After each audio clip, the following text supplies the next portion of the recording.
Hey, I'm Dave Killian. I'm an HPD track coach and novice lead for Lightspeed track events. I make these track walkthrough videos for novice and intermediate drivers because the learning curve at the track is a real one, and a little bit of guidance goes a long way. Today, we're walking through a full lap at Thunderhill Raceway Park, the 3 Mile East course, running the Turn 5 bypass. So let's just go ahead and dive right into it. Let's start this walkthrough on the front straight as you're accelerating after exiting turn 15 as you approach the start finish line.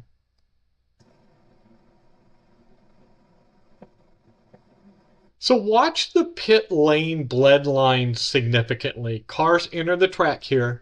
A note on the blend line, it's often confused and can earn you a black flag. Simply put, whenever you exit the pits, you must stay to the right of the blend line all the way through turn 1. Once you're on track, you can and should cross over the blend line to set up for turn 1 as long as there are no cars that are exiting the pits. So let's drive now into the setup for turn 1.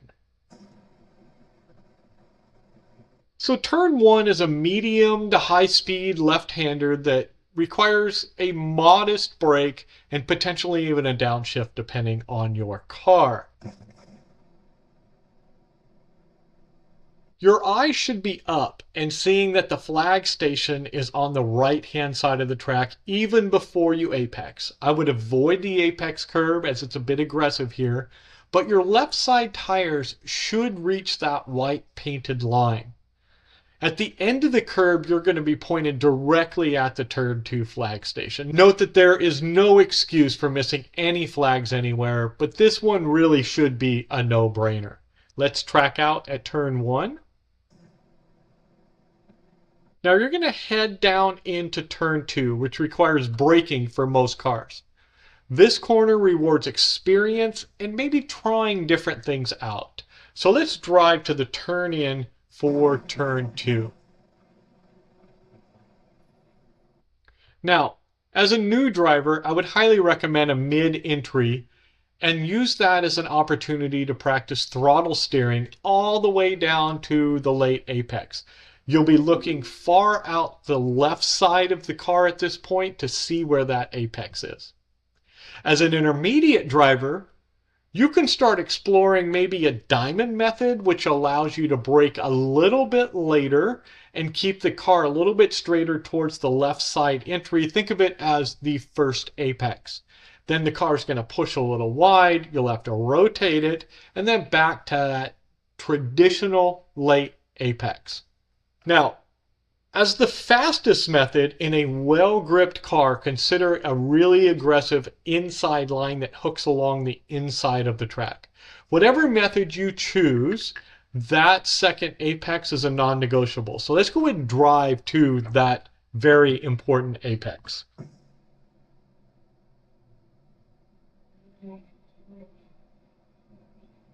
From here, you're going to start opening the wheel and tracking all the way out.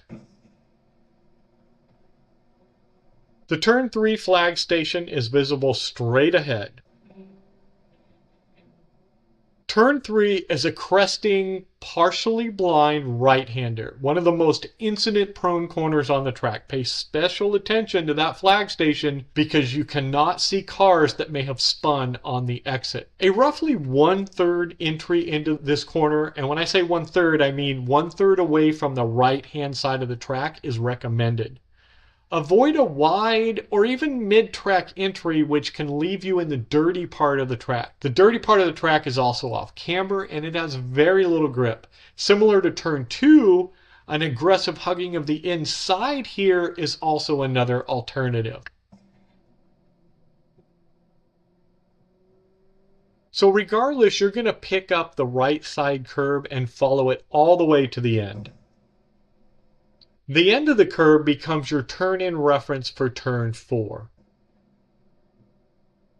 The crow's nest flag station is at turn 5. It's critically important given the blind exit of turn 5, or what's often called the bypass. Apex turn 4 and track most of the way out to the exit curb. Some drivers are going to sacrifice a full track out here to position the car further left for the bypass.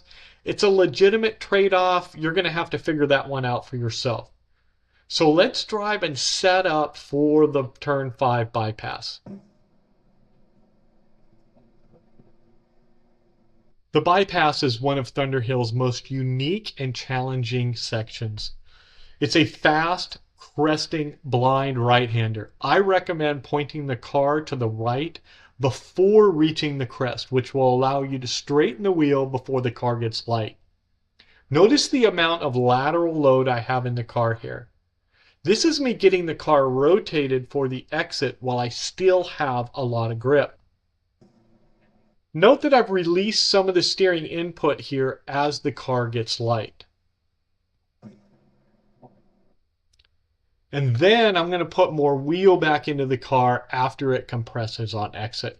Note that there's a power pole off in the distant mountains that serves as not a braking or turn-in marker, but as a heading reference when you're on the top of the hill. It helps confirm the car is pointed correctly before cresting. Obviously, don't rely on this too much because on overcast days like this, it's not even visible.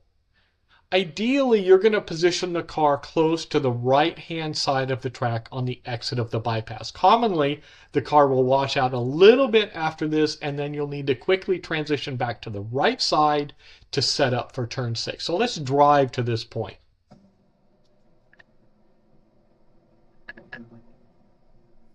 Note the flag station at the apex of turn 6. It may or may not be manned, but it is there. There's a white stripe on the right-hand side of the track that serves as a conservative and pretty late turn-in reference for turn 6. You can pick anything on the pavement, or you can adjust on this white line to suit your car. Turn 6 is typically a third gear corner with a mid to late apex. Getting back to the throttle here is the priority because it feeds directly into the fast turn 7 and turn 8 sweeper. Let's track all the way out.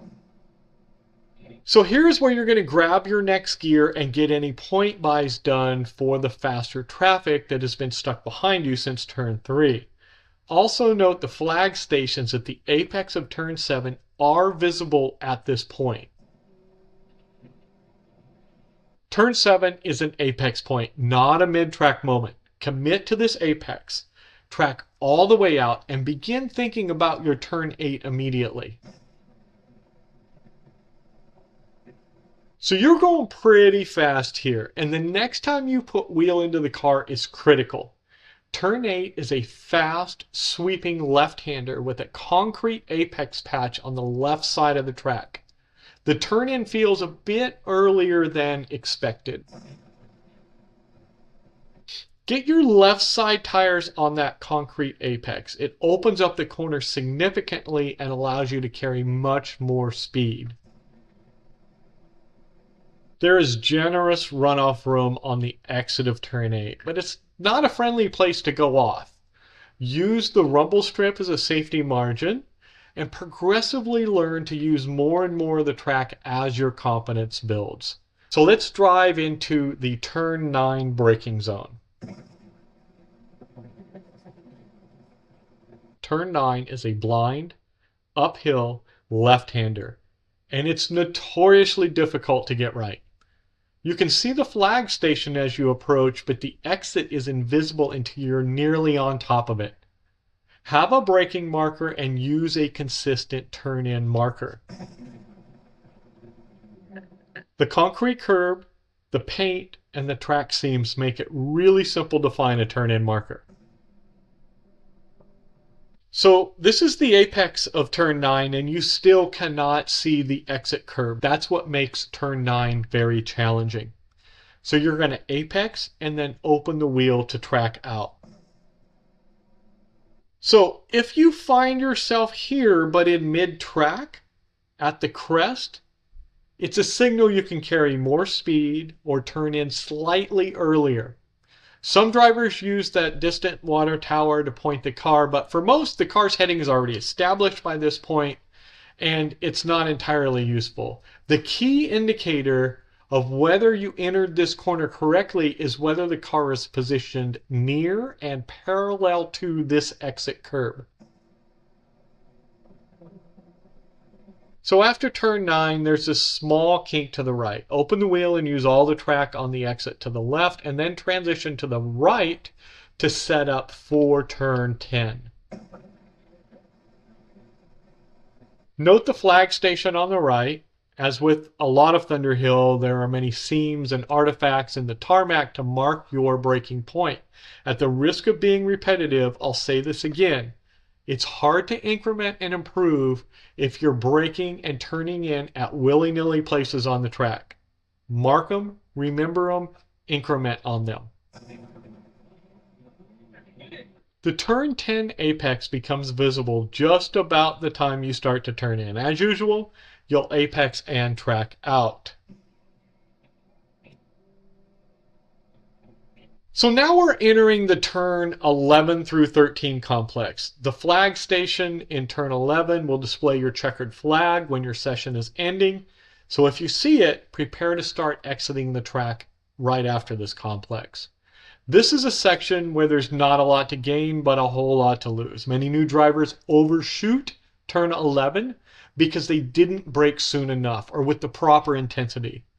Turn 11 is the slowest corner on the track when we're running the bypass, and resist the urge to try to make up time in this short little straight section. It's far more important to get turn 11 right, which sets you up for the high speed back straight. Hit the apex at turn 11. And on exit, the track opens up considerably. Be aware, some organizations put barrels or tires here to prevent cutting the track. I recommend disciplining yourself to at least keep the left side tires on the white and blue track edge through turn 12 rather than straight lining from 11 to 13. And yes, you'll see this as a do as I say, not as I do moment. All right, so at turn 13, use the apex curb and track all the way out to the right. If a car is on your rear bumper right now, you can point them by here on the left before making your way to the left side of the track to set up for turn 14. If you're intending to exit the track, just stay right, get your arm out the window, signifying you're going to do so. You'll be rowing through gears through this complex, so it could be really busy in your car if you're in a manual transmission. Now, I'm going to drive to under the bridge and to my braking point for turn 14.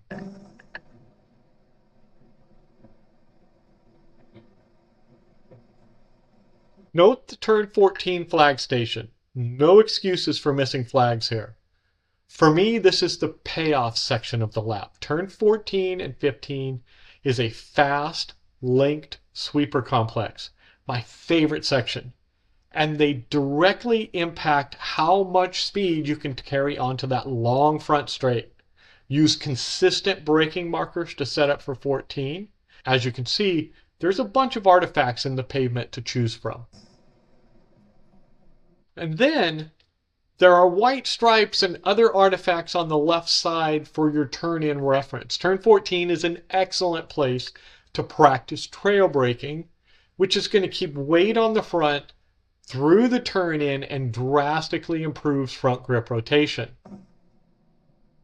Notice the accelerometer trace in that I still have significant steering angle in the car, but there's also still weight on the nose at this point. The apex in 14 sets your trajectory for turn 15, and depending on the car, when you pick up the throttle here, you could end up carrying it all the way down the front straight. The apex curb in turn 14 is flat, and you should use all of it. From the apex, you'll typically open the wheel slightly before putting more wheel back in to turn in for 15. Pay special attention to the accelerometer trace as I transition from turn 14 through turn 15. You'll see there is a significant lateral load, then it releases a bit, and then adds a bit more as I turn in for turn 15.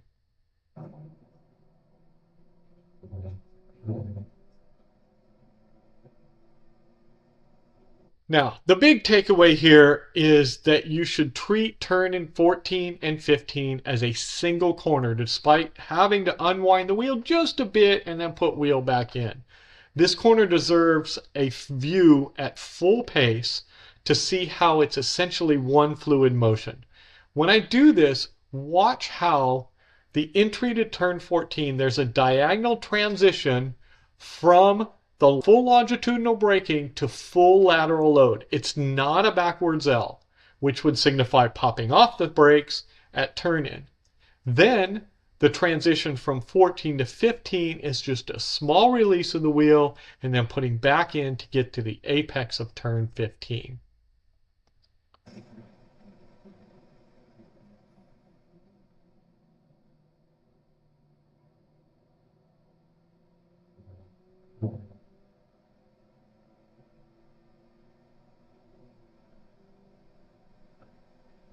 All right, and now we're back where it all started. This is a lap around Thunderhill Raceway Park on the 3-mile side using the turn 5 bypass. If you like this video, give it a little thumbs up and subscribe so you can see more content as it's posted, and I will see you at the racetrack.